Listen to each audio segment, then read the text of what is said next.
Hi viewers, welcome to my channel. இன்றைக்கி நம்ம சேனலில் எல்லாருக்கும் ரொம்ப பிடிச்ச டேஸ்டியான அல்வா ரெசிபி தாங்க பார்க்க போகிறோம். அதுவும் மைதா மாவு, ஃபுட் கலர்லாம் எதுவும் சேர்க்காம ரொம்ப ரொம்ப சுலபமாக வீட்டிலே செஞ்சிடலாம். வீட்டில் இருக்க வெறும் கோதுமை மாவை வச்சு ரொம்ப சுலபமாக செஞ்சிடலாங்க. ஒரு முறை செஞ்சிங்கன்னா அடிக்கடி செய்வீங்க. பாருங்கள், வீடியோவில் பார்த்தாலே தெரியும் எந்த அளவுக்கு நல்லா சாஃப்டாக இருக்குது பாருங்கள். வாயில் போட்டாலே அப்படியே கரைஞ்சிடுங்க. கேட்டு வாங்கி சாப்பிடுவாங்க. ஒரு முறை செஞ்சு பாருங்கள். இதை ஸ்டோர் பண்ணி வச்சு கூட சாப்பிட்லாம். ரொம்ப சுவையாக இருக்கும். வாங்க எப்படி செய்கிறதுன்னு வீடியோக்குள்ளே பார்க்கலாம். நம்ம சேனலை சப்ஸ்கிரைப் பண்ண மறக்காதீங்க. வீடியோஸ்குள்ளே இருந்து ஒரு லைக் பண்ண மறக்காதீங்க. ஃபஸ்ட்டு இந்த அல்வா செய்கிறதுக்கு நான் ஒரு டம்ளரில் கோதுமை மாவு எடுத்திருக்கேன்.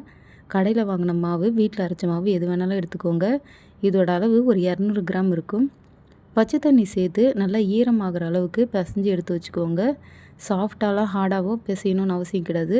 மாவு நல்லா ஈரமானா போதும். அந்த அளவுக்கு பிசைஞ்சு எடுத்துக்கோங்க. இப்போ பாருங்கள், இதை நான் நல்லா பிசைஞ்சு எடுத்துட்டேன். இந்த பக்குவத்துக்கு பிசைஞ்சு எடுத்துக்கோங்க.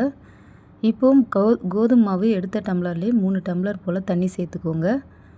அதாவது மாவு முழுகிற அளவுக்கு தண்ணி இருக்கணும். தண்ணி சேர்த்துட்டு 5 மணி நேரம் ஊற வச்சுக்கோங்க. சுட தண்ணிலாம் எதுவும் சேர்க்கக்கூடாது. இது 5 மணி நேரம் நல்லா ஊறட்டும். மூடி போட்டு மூடி வச்சுக்கோங்க. எவ்வளோ நேரம் ஊறுதோ அந்த அளவுக்கு நம்ம கோதுமை மாவுலேருந்து நல்லா திக்கான பால் கிடைக்கும். அதனால தான் நம்ம ரொம்ப நேரம் ஊற வைக்கிறோம். பாருங்கள், 5 மணி நேரம் ஆயிருக்கு. இப்போ ஓப்பன் பண்ணி பார்க்கலாம். இப்போ இதை பிசைஞ்சு விட்டு, அதாவது வீட்டில் புளி ஊற வச்சு கரைப்போம் இல்லையா, அந்த மாதிரி நல்லா பிசைஞ்சு விட்டு கரைச்சி எடுத்துக்கோங்க. அப்போ தான் நல்லா கோதுமை மாவுலேருந்து திக்கான பால் நமக்கு கிடைக்கும். எந்த அளவுக்கு திக்கான பால் கிடைக்குதோ அந்த அளவுக்கு அல்வாவும் நல்ல சூவியாக நல்ல டேஸ்ட்டாக இருக்கும். பாருங்கள், இந்த அளவுக்கு நல்லா பிசைஞ்சு எடுத்துக்கோங்க. பிசைஞ்சு எடுத்த பிறகு இந்த மாதிரி மீதம் நார் போல் ஒரு கப்பிகள்லாம் இருக்குது இல்லையா, இது நம்ம யூஸ் பண்ண போகிறது கிடையாது. இதை நல்லா முழுமையாக வடிகட்டி எடுத்துடுங்க. பாருங்கள், இந்த மாதிரி சின்ன ஜன்னி இருந்தால் இதை வடிகட்டி இதில் நல்லா வடிகட்டிக்கோங்க. இல்லைனா பெரிய ஜன்னி இருந்தால் கூட அதில் வடிகட்டிக்கோங்க. சின்னதில் வடிகட்டினீங்கன்னா ரொம்ப நேரம் எடுக்கும். பாருங்கள், இது போல் மீதி இருக்க கப்பிகள் எல்லாத்தையும் நான் ஃபில்ட்ரு பண்ணி எடுத்துட்டேன். இதை நம்ம யூஸ் பண்ண போகிறது கிடையாது. மீதி இருக்க கோதுமை மாவு பாலை மட்டும்தான் நம்ம யூஸ் பண்ண போகிறோம். இது அப்படியே இருக்கட்டும். அடுத்து ஒரு அடிக்கனமான பாத்திரம் எடுத்துக்கோங்க. அதில் கோதுமை மாவு எடுத்த டம்ளர்லேயே 1/2 டம்ளர் சர்க்கரை சேர்த்துக்கோங்க. ஸ்டவ் ஹை ஃப்ளேமில் வச்சுட்டு சர்க்கரை நல்லா முழுமையாக கரைஞ்சி நல்லா ஒரு கேரமல் பதத்துக்கு மாறி வரணும். அதாவது தேன் கலருக்கு மாறி வந்த பிறகு ஸ்டவ் ஆஃப் பண்ணிவிடுங்க. ஆஃப் பண்ணிவிட்டு ஒரு 3/4 டம்ளர் அளவுக்கு தண்ணி சேர்த்துக்கோங்க. எதுக்காக இந்த கேரமல் ரெடி பண்ணுறோன்னா, அல்வாவுக்கு ஒரு நல்ல நிறம் கொடுக்கும். அதுக்காக தான் இந்த கேரமல் ரெடி பண்ணுறோம். இப்போ ஸ்டவ் ஆஃப் பண்ணிவிட்டு இது ஒரு ஓரமாக இருக்கட்டும்.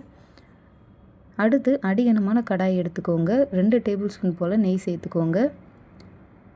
பொடியாக நறுக்கி வச்சுருக்க நான் பாதாம் சேர்த்துக்கிறேன். பாதாமுக்கு பதிலாக நீங்கள் முந்திரி, பிஸ்தா எது வேணாலும் பொடியாக நறுக்கி சேர்த்துக்கோங்க. இதை கொஞ்சம் நிறம் மாறி வர வரைக்கும் மிதமான தீயில் வறுத்துக்கோங்க. வறுத்துட்டு ஒரு பிளேட்டுக்கு மாற்றி எடுத்து வச்சுக்கோங்க.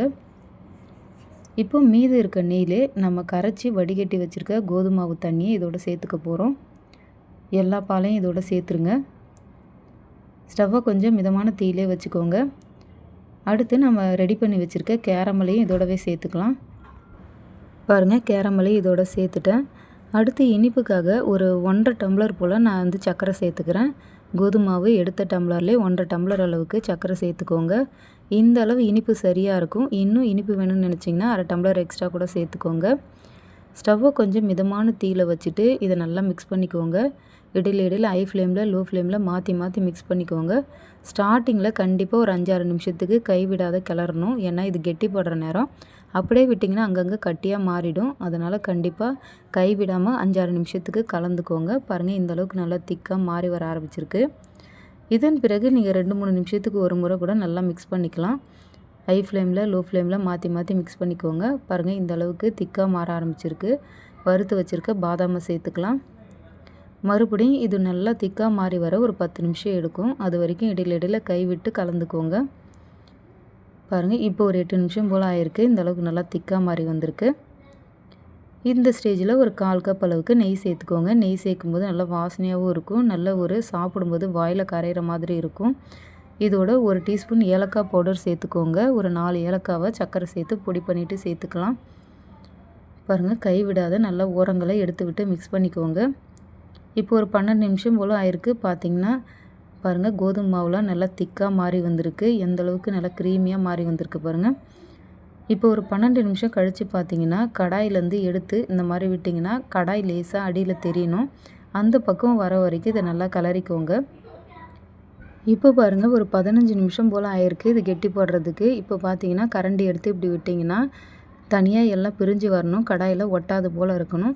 இந்த கன்சிஸ்டன்சிக்கு வர வரைக்கும் இதை நல்லா கிளறிட்டு ஸ்டவ் ஆஃப் பண்ணிவிட்டு இதை வேறு ஒரு பிளேட்டுக்கு மாற்றுறது இருந்தாலும் மாற்றிக்கோங்க. இது அப்படியே சூடாக கூட சர்வ் பண்ணலாம். ரொம்ப ரொம்ப சுவையாக இருக்கும்.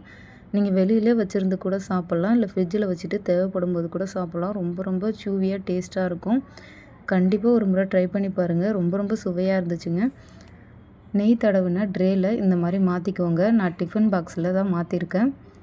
இதை நல்லா ஆற வச்சுட்டு பீஸ் போட்டிங்கன்னா நல்லா பீஸ் போட வரும். இதை அப்படியே சாப்பிட்டிங்கன்னா நல்லா ஒரு கடையில் விற்கிற நல்லா இலகுவான அல்வா போல் இருக்கும்.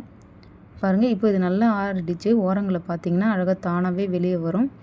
இப்போ பிளேட்டுக்கு மாற்றிட்டு நல்லா நான் பீஸ் போடுறேன்.